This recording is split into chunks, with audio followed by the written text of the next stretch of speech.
It's great to be with you, Natasha. Thanks for having me. And it looks like the new expulsion policy does seem to be working for now, at least in regards to lowering the number of illegal border crossers, trying to slow down the humanitarian crisis.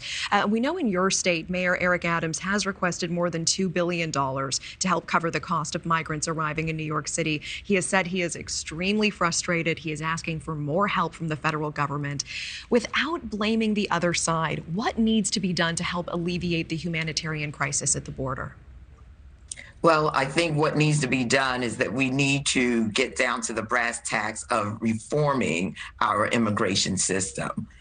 For too long now, we've neglected a broken immigration system that has trapped folks here in the United States, undocumented and unable to fully participate in the American dream, and have made it even more difficult for those seeking asylum to have an orderly process by which to come to the United States.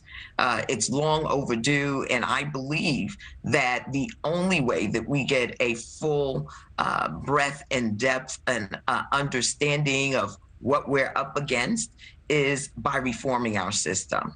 We know it's not just New York as well. In California, another sanctuary state, California Governor Gavin Newsom has said, the state is, quote, about to break, and he cannot continue to fund the relocation sites. He notes that people will, quote, end up on the streets. The same thing happening in Chicago, in Denver, in Philadelphia. And we know the need of these migrants is certainly great. Asylum is important. How can we accept this number of asylum seekers when democratic cities themselves are saying they are overwhelmed? Well, it's not a closed system. These are individuals who would add to our economy by being permitted to work, giving work authorization, would then be able to fend for themselves and add to, the economies of these communities that they found themselves in. I think that the fact that we have neglected to create a pathway for individuals to receive work authorization, to be processed properly so that we know who's in our nation, we know that their safety within our communities is an issue that we have to tackle as a Congress. And so, I think that at the end of the day, we have the means and the ability to solve this problem.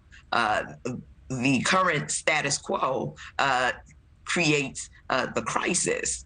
And so in order to get through this crisis, it's important that we modernize our immigration system. I hear you, and I believe many people are in agreement that this is a broken system that needs change and attention. So bottom line this for me, if you were in charge and you could make any change you wanted, how would you fix our immigration system, welcome the number of migrants one wants, provide that American opportunity while not overburdening our already overtaxed system?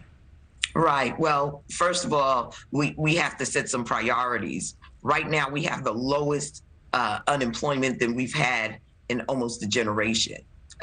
In my district, there are help wanted signs that are hung up. So we know that among the population of individuals who are here in the city of New York are a number of healthy young people who, given an opportunity, would take up those opportunities. So work authorization is something that we could easily put into law. We need to vet and provide documentation for the individuals who are here, a pathway to citizenship. Those are no-brainers. We then need to make sure that we have the personnel to be able to process all of these individuals within our USCIS infrastructure. That is resources that we can afford to make this happen. And then we need to make sure that we have judges available for those who are seeking asylum so that their claims can be heard, and we can determine, again, whether these individuals fit the qualifications for receiving asylum.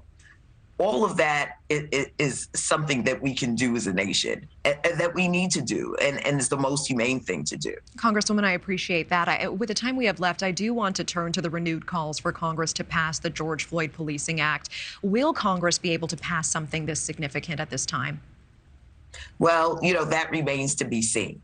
We know that the Congressional Black Caucus leadership, along with a number of members of the Congressional Black Caucus, met with President Biden on Thursday.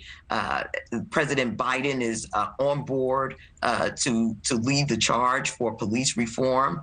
What form that'll take in terms of legislation, whether it's the George Floyd Policing and Accountability Act or Justice Act, remains to be seen. But clearly, doing nothing is not an option. And we've got to modernize and reform our policing across this nation. Thank you for watching. Go to newsnationnow.com to find NewsNation on your television provider. And don't forget to click the red subscribe button below to get more of NewsNation's fact-driven, unbiased coverage.